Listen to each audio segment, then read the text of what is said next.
Morning. So I'm just going to talk for a bit about overtraining and burnout, because those are two things that have happened in the last few days to me. So just wanted to get a few thoughts and feelings on how that kind of comes about, and I suppose this is also an exercise for myself in figuring out the best steps going forward from here. So in sort of a short summary of how the overtraining happened, I'm training for an ultra marathon, and I'd picked not a race, I'd picked an FKT route to have a go at. Initially I was going for a race, but it got cancelled obviously. So I'd picked this FKT, which was 80 kilometers, 50 miles, and that was going to be my first ultra, and I was going to try and do it at the end of October was the plan. So I went from 15 kilometers a week, sort of at the end of lockdown. I was doing 5 kilometer runs 3 times a week during lockdown. So I went from that to 88 kilometers last week. So beginning of June, 15 kilometers, end of August, 88, which was, looking back at it now, too much of an increase, for sure. I've been following the 10% distance increase rule, and I thought that was slow enough.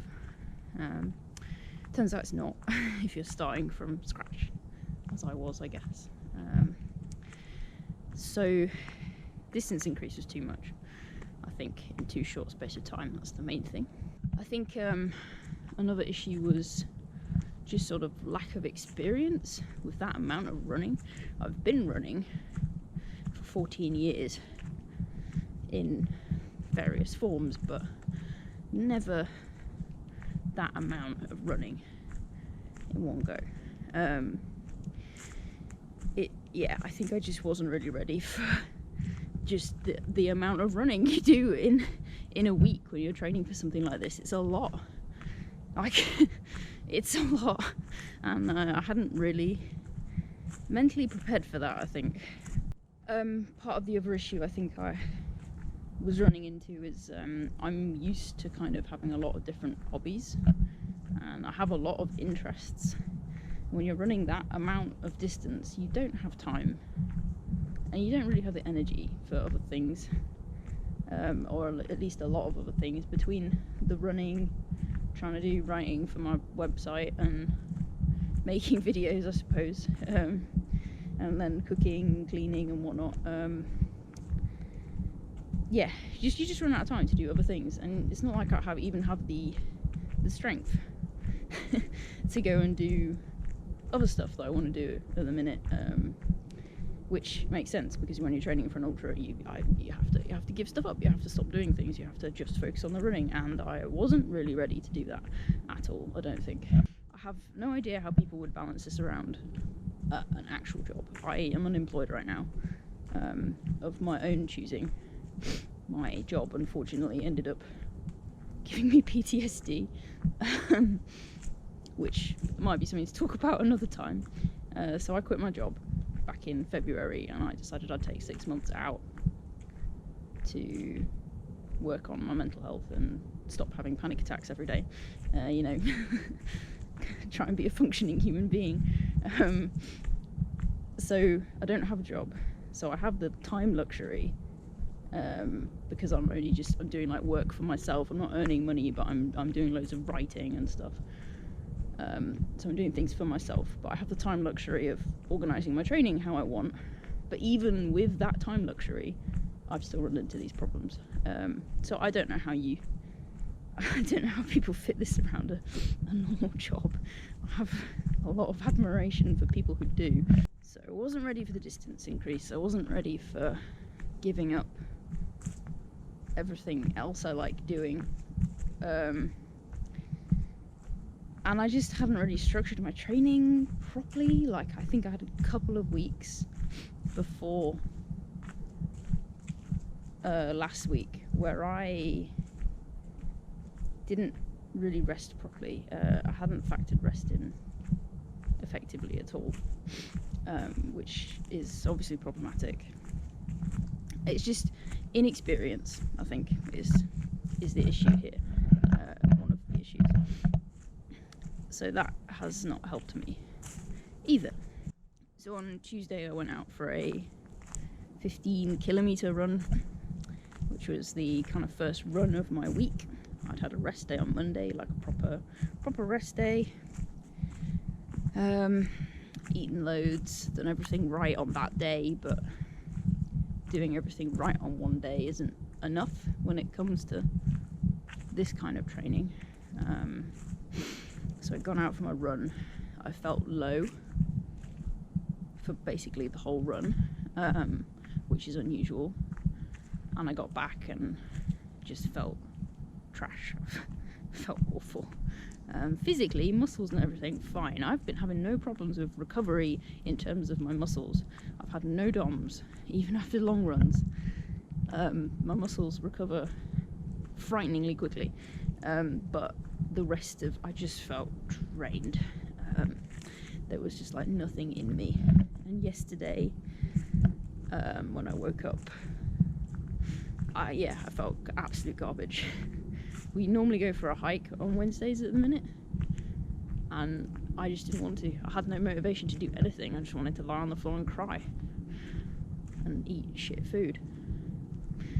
So I didn't spend all of yesterday eating shit food, but I just had a day where I pretty much didn't really do anything. And by the end of the day I was feeling better. I was sort of feeling a bit more myself, and I felt happier. So that was encouraging.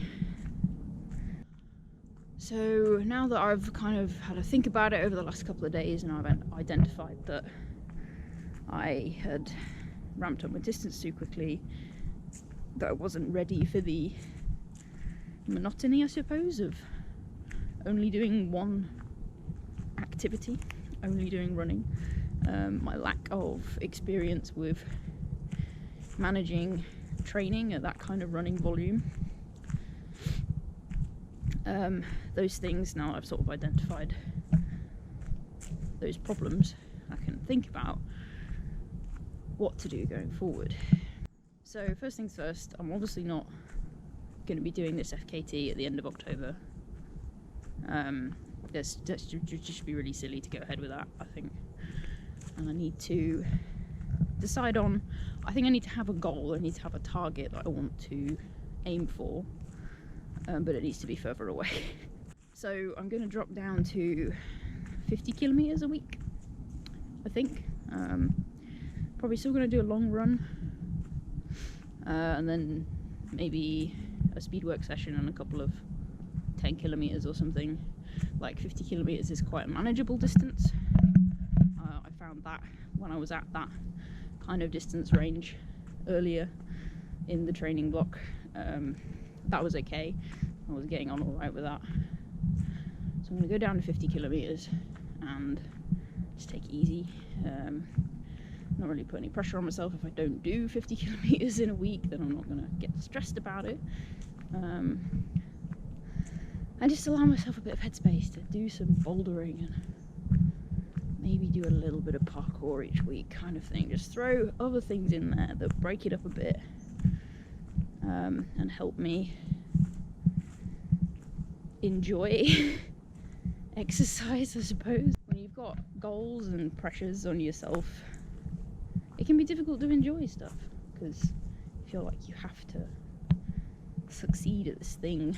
And I do feel annoyed with myself and upset that I didn't think things through enough, and that I'm now in this position where I'm having to kind of give up my initial goal, but it's a learning process, so I'm not going to get too upset about it. I'm new to ultra running, so there's going to be a lot to learn going forward, and I'm a baby at all of this. One of the issues might also have been that the FKT that I picked isn't one that I feel particularly personally connected to. I feel like maybe your first ultra needs to be one that does like inspire you and makes you feel excited. And I just kind of picked this one because it's a distance that I think is good for a first ultra, 80 kilometers, 50 miles. And it was pretty flat. So I thought like, right, well that'll be like a good one to start with because the elevation gain won't mess me up. But it's not in an area that I find like inspiring or super interesting, so I think I need to do my first ultra in a place that I'm really connected to. I think personally, I don't know if everybody has to do this, but I think your first one probably has to be one that you're like, yes, I really want to do this particular route. Otherwise, it's not exciting to run that far if you're not like invested in the place that you're running, I suppose. So I'm going to look at races that are available in the earlier part of next year and see if there are any that look good. Otherwise, there's the Kinder Loop, which is 53 miles, and it's in the Peak District, which is possibly my favourite place in the world. So that would make sense as a first FKT attempt, or even just first ultra, even if I don't go for the FKT, even if I'm just trying to get around it in one piece. I think that's going to be the first one, and I'm going to just give myself longer. I'm probably not even going to look at doing it until spring. I'm just going to get a good base mileage up. I'm going to do plenty of strength training over the winter. I'm going to get back in the gym, do some lifting, just get the fitness level, really good base fitness level, get strong, get my joints strong, and then I think we can look at doing more distance once I've prepared myself a bit more. So I don't think everybody necessarily needs loads of prep, like months and months of prep. I think personally for me, I'm quite slow at processing things. It takes me a while to think things through. So I personally probably just need more time to like get used to large amounts of running. And I love running. I really love running, but I don't want to get to a point where I hate it. So this is why I'm kind of backing off now and reevaluating how I'm approaching training. I think for some people, if they set their sights on a goal and they write up the training plan for that and they work towards it, then they can, you can get there without hitting the same problems I have. But I think if you're very new to ultra running, then it's worth taking it slower, regardless of how stable you are mentally. And I'm obviously not an expert.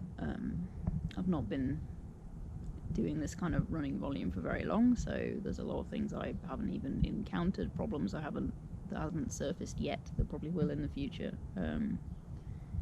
But yeah, I think just there's no rush.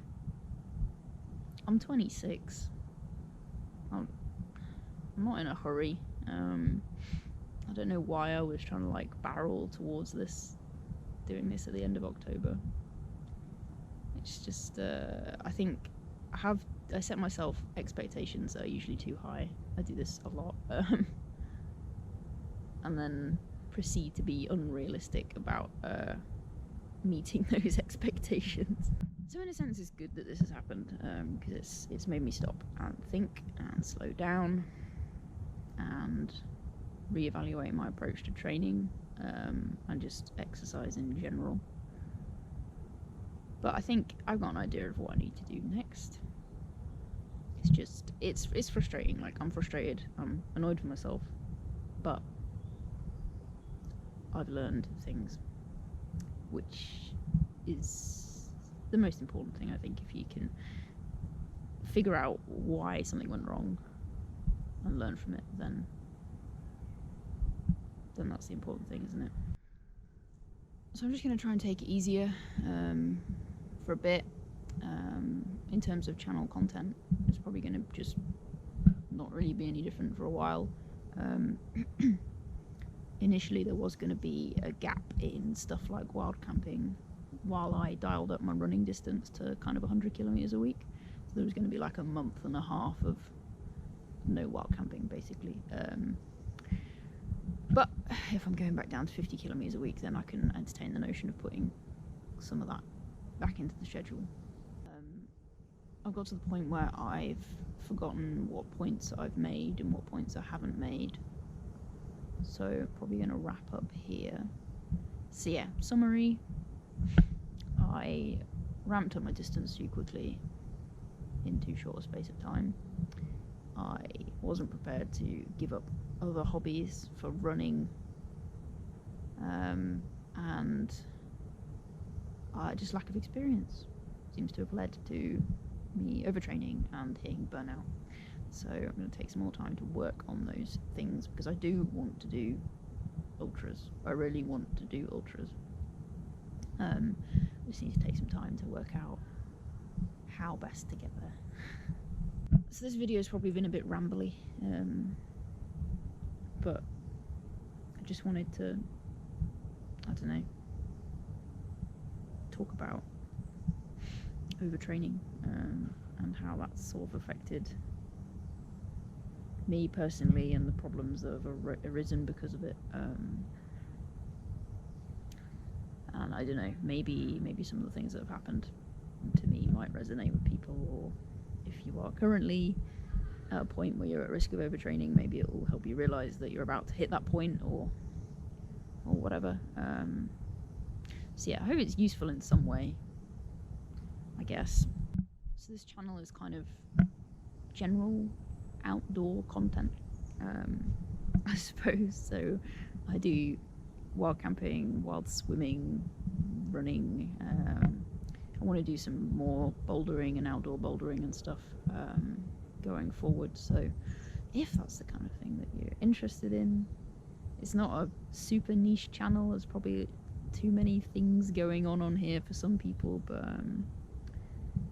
but I like it that way. So I suppose if you're interested in just sort of general adventures, shall we say, feel free to hit subscribe. And I have an Instagram as well, where I put up pictures and sometimes clips of things, so feel free to follow that.